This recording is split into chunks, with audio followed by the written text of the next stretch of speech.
Merci, Monsieur le maire. Le groupe des Républicains nous propose aujourd'hui un plan de sauvetage des églises car il estime qu'il existe à Paris 75 petites Notre-Dame à sauver. Il cite le chiffre de 75 établissements en s'appuyant sur l'inventaire qui est dressé par l'Observatoire du patrimoine religieux qui parle de 11 églises en grand danger et de 64 en danger. Les Républicains ont raison, il faut agir avant qu'une autre catastrophe ne se produise. Il faut rappeler que depuis la loi sur la laïcité du 9 décembre 1905, la ville de Paris est propriétaire et par conséquent responsable de l'entretien de 85 églises, 9 temples et 2 synagogues. Pendant le deuxième mandat de M. Delanoë, le budget consacré à ces édifices a malheureusement fortement réduit. Il a réduit d'1 tiers sur la période 2008-2014. Et ce n'est malheureusement pas le plan pour le patrimoine cultuel que nous avons voté ici en avril 2015, soit 80 millions d'euros sur 5 ans, qui permettra de faire de grands progrès.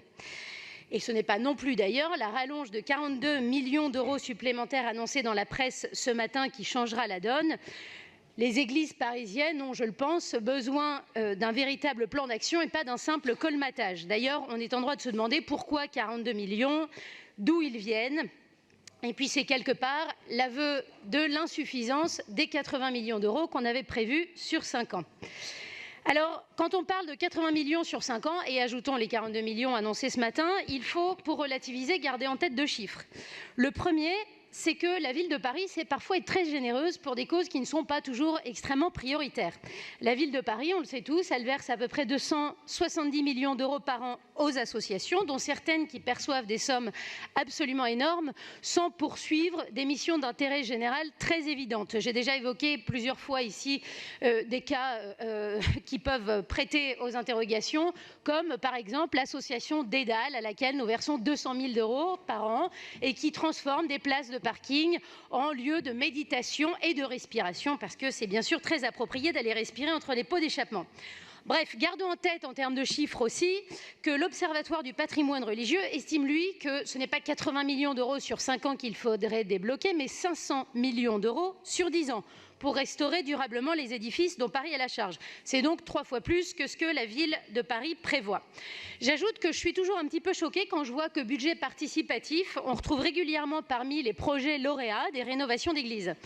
Par exemple, dans le budget participatif 2018, il y a un projet financé à hauteur de 1,5 million d'euros qui prévoit la rénovation de l'église Notre-Dame de la Gare dans le 13e. Les Parisiens ne devraient pas avoir à passer par le budget participatif pour que leur patrimoine historique soit entretenu. Le concept du budget participatif, c'est de donner l'occasion aux Parisiens, comme c'est écrit d'ailleurs sur le site internet de la ville de Paris, c'est de donner l'occasion aux Parisiens de voir financer leurs idées de projet. C'est donc plutôt l'occasion d'innover et de créer. Ça ne doit pas consister à se substituer aux missions primaires de la ville. Il me reste 2 minutes. Le plan de sauvetage des églises... Non, il ne vous reste rien du tout puisque c'était 3 minutes.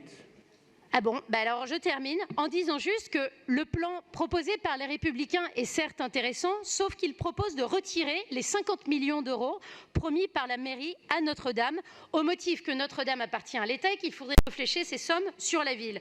C'est impossible d'un point de vue moral d'abord, parce que Paris a une parole. Quand Paris s'engage, Paris doit faire. Nous avons promis ces 50 millions d'euros. Nous ne devons pas nous désengager comme Lyon et un certain nombre d'autres communes l'ont fait.